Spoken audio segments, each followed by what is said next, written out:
Good evening મિત્રો, કેમ છો? કાચો ગુજરાતીના આપ સૌને જય શ્રી રામ. મજામાં હશો? આજે શનિવાર છે એટલે આપણે મ્યુચ્યુઅલ ફંડની વાત કરવાની છે, બરાબર છે? સૌથી પહેલાં તો મ્યુચ્યુઅલ ફંડ જ કેમ, ડાયરેક્ટ શેર કેમ નહીં, ડાયરેક્ટ એફએનડો કેમ નહીં, શેરમાં ટ્રેડિંગ કેમ નહીં. એફએનડોમાં તો આ વખતે આ લોકોએ શોર્ટ ટર્મ ટ્રેડિંગ ચાર્જીસ વધારી દીધા છે. કેમ વધાર્યા છે? સટ્ટો ઘટાડવા માટે. એક સેબીના સર્વે પ્રમાણે 95% જે રિટેલ ઇન્વેસ્ટર્સ છે એ એફએનડોમાં લોસ કરે છે. 95%. 100માંથી 95 જણા એફએનડોમાં લોસ કરે છે. હું વારંવાર કહું છું કે એફએનડોનું પ્લેટફોર્મ રિટેલ ઇન્વેસ્ટર માટે છે જ નહીં. શેના માટે તમે ઇન્વેસ્ટ કરો છો? ડોન્ટ ઇન્વેસ્ટ ઇન એફએનડો. ભૂલથી પણ નહીં. એ ઓપરેટરનું પ્લેટફોર્મ છે, સટોડિયાઓનું પ્લેટફોર્મ છે, અને આપણને સમજ નહોતી પડતી ને આપણે લોસ કરતા હતા 100માંથી 95 માણસો. એટલે સરકારે એની પર પાછો ટેક્સ વધાર્યો કે જેથી આપણા મગજમાં ઉતરે, ભેજામાં ઉતરવું જોઈએ ને ભાઈ. શું કામ એફએનડોમાં કરવાનું? લોસ સિવાય કશું નથી. આ લોકો બધા મેનોવરિંગ ને મેનિપ્યુલેશન કરવાના એક્સપર્ટ માસ્ટરો બેઠા છે, બધા સટોડિયાઓને ઓપરેટર. આપણે એમાં પડવાનું જ નહીં. This is number 1. નંબર 2, શેરમાં ટ્રેડિંગ શું કામ કરવાનું? આજે તમે કોઈ શેર 210ના ભાવે લીધો, હા કે ભાઈ એનું રિઝલ્ટ આવવાનું છે, આ 25% ગ્રોથ છે, 250 થઈ જશે. આ બીજા દિવસે ટ્રમ્પનું સ્ટેટમેન્ટ આવે એટલે માર્કેટ ડાઉન 1000 પોઈન્ટ. એટલે શું કરવાનું? 190 થઈ ગયો, ત્રીજા દિવસે 180 થઈ ગયો. રિઝલ્ટ આવે તો બી ના વધે. શોર્ટ ટર્મની અંદર પડવાનું નહીં, શેરની અંદર. એફએનડો નહીં કરવાનું શોર્ટ ટર્મમાં. ત્રીજું, લોંગ ટર્મ શેરમાં પડવાનું. પણ કોના માટે છે? જે શેરના ફંડામેન્ટલનો અભ્યાસ કરી શકે, કંપની પર નજર રાખી શકે, કેશ ફ્લો પર નજર રાખી શકે, જેને બેઝિક ફાઇનાન્સનું નોલેજ હોય, કંપનીનું બેલેન્સ શીટ વાંચી શકે, એનાલિસિસ કરી શકે, જીઓ પોલિટિકલ સિચ્યુએશનની જેને સમજ હોય અને અપડેટ રાખે. આ બધા લોકો માટે ઇન્વેસ્ટમેન્ટ ઇઝ ગુડ, અને investment can give really good returns.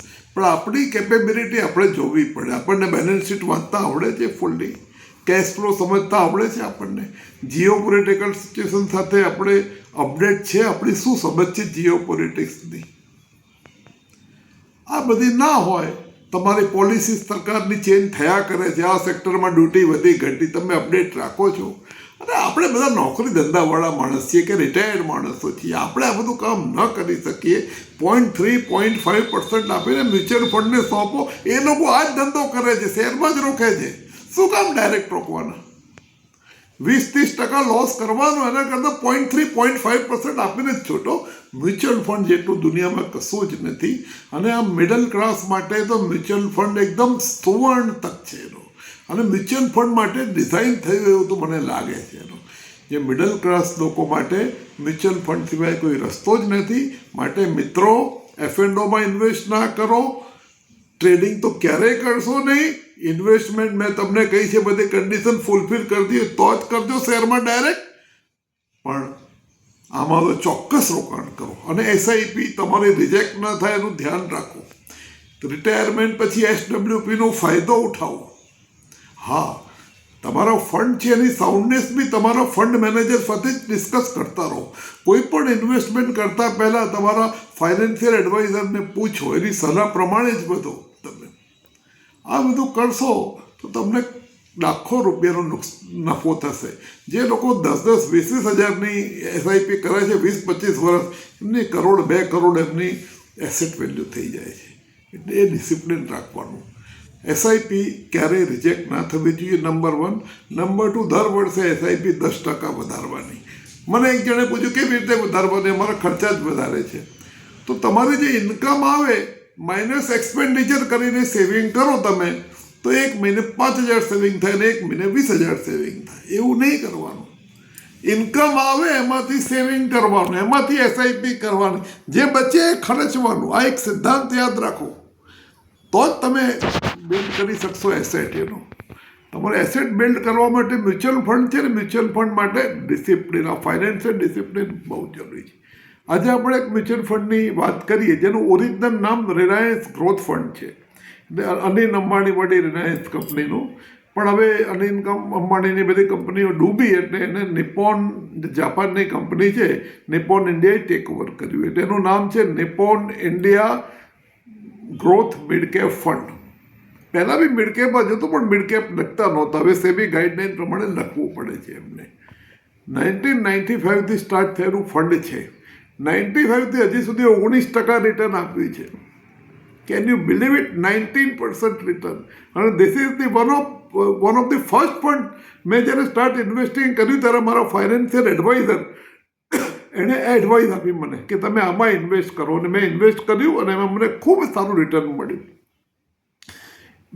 એટલે 19% 95થી હજી સુધીનું રિટર્ન એવરી યર. 10 વર્ષનું ગણો તો 20%, 7 વર્ષનું ગણો તો 22% અને 3 વર્ષનું ગણો તો 27%. આટલું અદ્ભુત રિટર્ન છે મિડ કેપનું. જે એની એવરેજ છે મિડ કેપની જે બધા ફંડોની એવરેજ છે એના કરતાં 6 થી 7% રિટર્ન વધારે છે. ખૂબ અદ્ભુત ફંડ છે. ફંડ મેનેજર બહુ ડિસિપ્લિન છે અને મિડ કેપ અને લાર્જ કેપ અને સ્મોલ કેપમાં ત્રણેયમાં ઇન્વેસ્ટમેન્ટ હોય છે પણ લગભગ 70%ની આજુબાજુ મિડ કેપમાં હોય છે. આ એક ખૂબ અદ્ભુત ફંડ છે મિત્રો. આની અંદર તમે ઇન્વેસ્ટ કરો. દર વખતે હું એક ફંડ બનું છે એનું લિસ્ટ બનાવતા રહો. તમે એનું પરફોર્મન્સ મોનિટર કરતા રહો. કંઈ આડે એવડું હોય તો મને કહો, તમે ફીડબેક આપો, ક્વેશ્ચન બોક્સમાં લખો એનું. આપણે જાતે સાથે જ આ વહાણ ચાલવાનું છે. એક હાથે ચાલવાનું નથી મારું. પણ મેં જે કહ્યું એ બહુ જ ધ્યાન રાખો. જો તમે ભૂલમાં પણ એફએનઓ કર્યું કે શેરમાં ટ્રેડિંગ કર્યું કે પૂરી સમજ વિના ઇન્વેસ્ટમેન્ટ કર્યું તો એનો લાખના 12,000 કરવાનો વારો આવશે. મિત્રો, ખૂબ મહેનત કરીને આપણે પૈસા કમાઈએ છીએ. આ રીતે ગુમાવવાનો આપણને હક નથી. આપણે ગુમાવીએ છીએ એમાં ફેમિલી બી સફળ થાય છે, સમાજ બી સફળ થાય છે, બધા જ સફળ થાય છે. માટે કદી આવા ધંધામાં પડશો નહીં. ખાલી મ્યુચ્યુઅલ ફંડમાં જ રોકાણ કરો. એ ઉત્તમ છે. રોકાણ માટે ઉત્તમ છે અને મ્યુચ્યુઅલ મિડલ ક્લાસ માટે તો એકદમ સુવર્ણમય છે. આભાર. Thank you so much.